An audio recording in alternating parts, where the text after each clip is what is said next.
বলিউডে আমরা ফারহা খানকে সবসময় এক হাসি খুশি মজার মানুষ হিসেবেই দেখি, কিন্তু তার ব্যক্তিগত জীবনের এক ভয়ঙ্কর অধ্যায় সম্পর্কে অনেকেই জানেন না।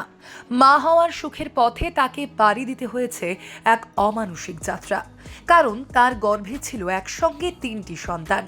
এতটাই চাপ তৈরি হয়েছিল শরীরে যে বিছানায় চিত হয়ে শোয়া প্রায় অসম্ভব হয়ে গিয়েছিল। সন্তানের জন্মের পরও তার যুদ্ধ থেমে যায়নি। শেষমেশ তাকে বেছে নিতে হয় টামিটাক নামে এক ঝুঁকিপূর্ণ সার্জারি। কেন লাগলো এই অপারেশন? ডাক্তার কেন একে বড় সার্জারি বলেন? আজকের ভিডিওতে জানবেন ফারহা খানের সেই বাস্তব সংগ্রামের গল্প। স্বাগতম দ্য বং আলটিমেটে। পুরো ভিডিওটি দেখুন, কারণ এই তথ্য অনেকের কাজেও লাগতে পারে।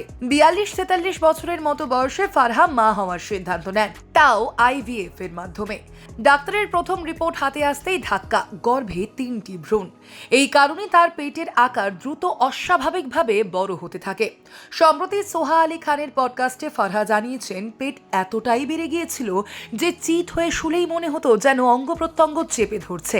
শ্বাস নিতে কষ্ট হতো, তাই কয়েক মাস ধরে তাকে রাতে ঘুমোতে হতো রিক্লাইনার চেয়ারে হেলান দিয়ে। শুধু তাই নয়, পেট জুড়ে দেখা দেয় লাল র্যাশ, আর প্রতিদিনই নিতে হতো হরমোন ইনজেকশন, কখনো পেটে কখনো উরুতে। সাধারণ গর্ভাবস্থার যা উপসর্গ, তার ক্ষেত্রে প্রতিটা 3 গুণ বেশি ছিল। এভাবেই তিনি 3 সন্তানের মা হন। তবে সন্তান জন্মের পরও সমস্যা শেষ হয়নি।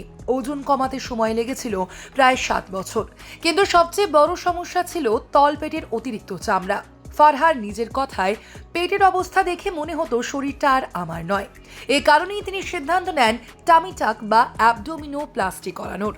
এখন প্রশ্ন, এই টামিটাক আসলে কি? চিত্তরঞ্জন ক্যান্সার হাসপাতালের প্লাস্টিক সার্জন ডক্টর সৌরদীপ গুপ্তের ব্যাখ্যা অনুযায়ী, এটি কোনো সাধারণ কসমেটিক সার্জারি নয়। এতে পেটের অতিরিক্ত চর্বি ও চামড়া কেটে বাদ দেওয়া হয় এবং পেটের ভেতরের আলগা পেশিগুলো সেলাই করে টান টান করা হয়। প্রসবের পর বা হঠাৎ ওজন কমলে যাদের স্কিন লুজ হয়ে ঝুলে যায়, তাদের ক্ষেত্রে এই সার্জারি বেশ কার্যকর। কিন্তু মজার বিষয় হলো, টামিটাক শুধু সৌন্দর্যের জন্য নয়। ডক্টর গুপ্ত জানান, অনেক রোগীরই লুকানো হার্নিয়ার সমস্যা থাকে এবং এই সার্জারি করলে হার্নিয়া পুনরায় হওয়ার সম্ভাবনা কমে যায়। এমনকি পেটের পেশি শক্ত হওয়ায় পিঠের ব্যথাও কমতে পারে। তবে এই অপারেশনে ঝুঁকি প্রচুর। অতিরিক্ত চামড়া কেটে পেট টান টান করে সেলাই করার পর প্রথম কয়েক ঘন্টা রোগীর শ্বাস নিতে অসুবিধা হতে পারে। এজন্যই রোগীকে অন্তত 24 ঘন্টা ভেন্টিলেশন সাপোর্টে রাখা হয়। এছাড়া রক্তপাতের ঝুঁকিও থেকে যায়। যাদের হার্ট বা লাংসের সমস্যা রয়েছে, তাদের এই সার্জারি না করতে ডাক্তাররা কড়াভাবে পরামর্শ দেন। খরচের কথা বললে প্রাইভেট হাসপাতালে কয়েক লক্ষ টাকা পর্যন্ত লাগতে পারে। তবে সরকারি হাসপাতালে তুলনামূলক কম খরচে এই বড় সার্জারি করানোর সুবিধাও এখন আছে। শেষ কথা, মা হওয়ার পথ কখনোই সহজ নয়। ফারহা খানের গল্প সেই সত্যই আবার প্রমাণ করে।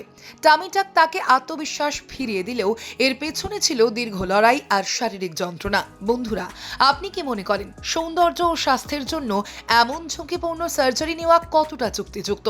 আপনার মতামত কমেন্টে লিখুন। ভিডিওটি ভালো লাগলে লাইক, শেয়ার এবং দ্য বং আলটিমেটকে ফলো করতে ভুলবেন না। দেখা হবে পরের ভিডিওতে।